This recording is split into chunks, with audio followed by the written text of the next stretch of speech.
السلام علیکم دوستو، آپ دیکھ رہے ہیں فاسٹ نیٹ ورک 2.5۔ آج پھر بات کرتے ہیں امیر بالاج قتل کیس کے حوالے سے۔ اس کیس کے حوالے سے آج میرے پاس بڑی سنسنی خیز خبریں ہیں۔ جو حالات نظر آ رہے ہیں مجھے نہیں لگتا کہ یہ قتل و غارت ختم ہونے والی ہے۔ امیر بالاج ٹیپو کے خاندان نے باقاعدہ طور پر اب بدلہ لینے کا اعلان کر دیا ہے۔ امیر بالاج ٹیپو کے چھوٹے بھائی امیر مصعب ٹیپو نے بدلہ لینے کا اعلان کیا ہے۔ امیر مصعب پیشے کے اعتبار سے ایک وکیل ہے۔ آخر ایسی کیا وجہ ہے کہ وہ ایسا کرنے پر مجبور ہو رہا ہے؟ اس کی سب سے بڑی وجہ پوری نسل کا قتل ہے، لیکن مخالفین کا ابھی تک ایک باڈی گارڈ بھی نہیں مارا گیا۔ یہ اس خاندان کی چوتھی نسل قتل ہو رہی ہے۔ پہلے پردادا مارا گیا، پھر دادا، پھر باپ ٹیپو ٹرکاں والا، اور اب اس کا بیٹا امیر بالاج قتل ہو گیا۔ امیر بالاج کے پردادا نتھو پہلوان بھی دشمنی پر قتل ہوئے۔ اس کے بعد بلا پہلوان ٹرکاں والا بھی قتل کر دیے گئے۔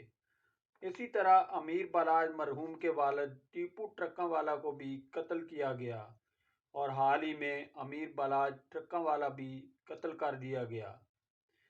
ہم یہ جاننے کی کوشش کرتے ہیں کہ آخر ٹرکاں والا خاندان کی دشمنی انڈر ورلڈ کے ساتھ کیا ہے، جو ان کے جانی دشمن بن چکے ہیں۔ بلا ٹرکاں والا کا گڈز ٹرانسپورٹ کا کاروبار تھا۔ اس کے اڈے پر ایک مزدور کام کرتا تھا جس کا نام عید محمد عرف عیدو تھا۔ اس کے دو بیٹے تھے، حنیفہ بابا اور شفیق بابا۔ شفیق بابا بلا ٹرکاں والا کے اکھاڑے پر پہلوانی بھی کیا کرتا تھا۔ ایک دن بلا ٹرکاں والا نے اسے پہلوانی کرتے دیکھا تو بطور گن مین اپنے ساتھ رکھ لیا۔ بعد ازاں شفیق بابا اور اس کا بھائی لاہور شہر میں دہشت کی علامت بن گئے۔ یہ دونوں بھائی بلا ٹرکاں والا کے ہاں وصولیوں کا دھندا کرتے تھے۔ ایک بار یہ ٹیپو ٹرکاں والا کے ساتھ بتہ وصول کرنے گئے تو وہاں ان سے ایک بندہ قتل ہو گیا۔ بلا ٹرکاں والا نے بیٹے کو تو اس مقدمے سے اپنا اثر و رسوخ استعمال کر کے بچا لیا، مگر حنیفہ بابا اور شفیق بابا کو پولیس کے رحم و کرم پر چھوڑ دیا۔ اسی وجہ سے ان دونوں نے بلا ٹرکاں والا کو اس کے ڈیرے پر قتل کر دیا۔ لیکن سوال یہ ہے کہ تیفی بٹ اور گوگی بٹ کی ٹرکاں والا خاندان سے کیا دشمنی ہے؟ اس پر بہت سی من گھڑت کہانیاں ہوں گی، لیکن حقیقت یہ ہے کہ انڈر ورلڈ میں ہر ایک بدماش کا اپنا اپنا ایریا ہوتا ہے۔ شاہ عالم مارکیٹ کا ایریا بلا ٹرکاں والا کے زیر تسلط تھا، اور گوال منڈی تیفی بٹ اور گوگی بٹ کے کنٹرول میں تھا۔ اکبری منڈی پر بھی بٹ فیملی کی اجارہ داری تھی۔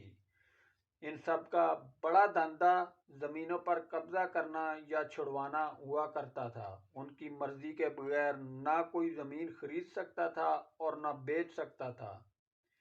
اکبری منڈی میں ایک دکاندار امیر الدین تھا۔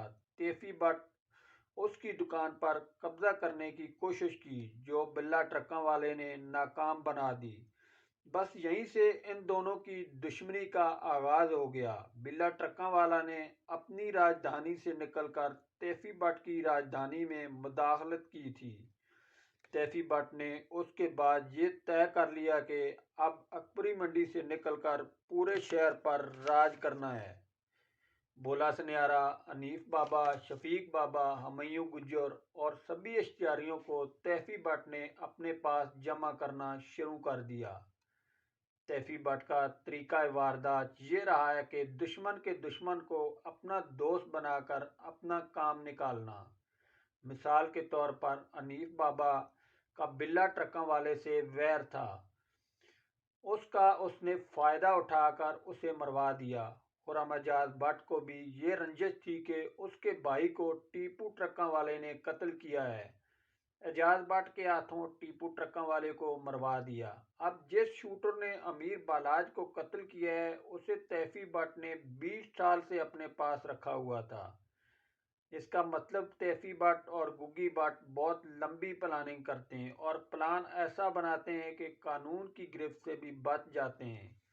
لیکن ایک بڑا سوال یہ ہے کہ ٹرکاں والا خاندان کی چوتھی نسل بھی دشمنی کی بھینٹ چڑھ گئی ہے، لیکن بٹ فیملی کو خراش تک نہیں آئی۔ میرے خیال سے اس کا جواب یہ ہے کہ ٹرکاں والا فیملی براہ راست کسی گینگ وار میں ملوث نہیں رہی۔ ہاں، وہ اشتہاریوں اور پولیس کی مدد سے اپنے دشمنوں کو ضرور ٹھکانے لگاتے رہے ہیں۔ ٹیپو ٹرکاں والے نے انسپکٹر نوید سعید کی مدد سے اپنے مخالف اشتہاریوں کا صفایا کر دیا تھا، جن میں بڑے نام بولا سنیارا، ہمایوں گجر، حنیفہ بابا اور شفیق بابا اور بھی کئی نام شامل تھے۔ ایک بات بڑی دلچسپ ہے کہ ٹرکاں والا خاندان کی کلثوم نواز کے نانا کے ساتھ قریبی رشتہ داری تھی۔ اسی طرح نون لیگ کے ایم پی اے بلال یاسین کے والد بھی بلا ٹرکاں والا کے کزن تھے، جبکہ حسین نواز کے سسر صلاح الدین بٹ بھی ٹرکاں والا فیملی کے عزیز ہیں۔